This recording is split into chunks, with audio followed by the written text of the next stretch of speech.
এই লোকটা অসাবধানতাবশত এক ধনী ব্যক্তির সদ্য জন্ম নেওয়া সন্তানকে মাটিতে ফেলে মেরে ফেলে। আর ঠিক তখন লোকটা কি করবে বুঝে উঠতে পারছিল না।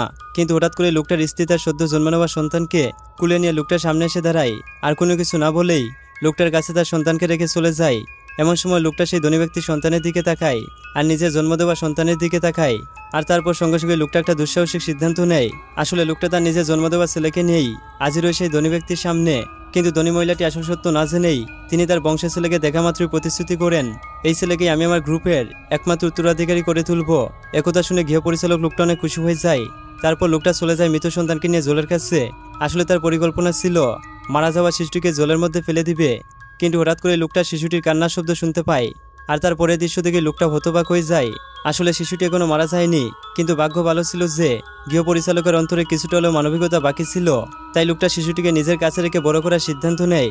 আর এভাবেই দেখতে দেখতে 28 বছর কেটে যায়। আর তার নিজের জন্ম দেওয়া সন্তান এখন বিলাসবহুল গাড়িতে ঘুরে বেড়ায়। এমনকি তার চারপাশে অসংখ্য সুন্দরী মহিলারাও ঘুরে বেড়ায়। এটা দেখে লোকটা একজন বাবা হিসেবে অন্তর থেকে গর্বিত বোধ করে। এবার তো ভিডিওতে লাইক করো।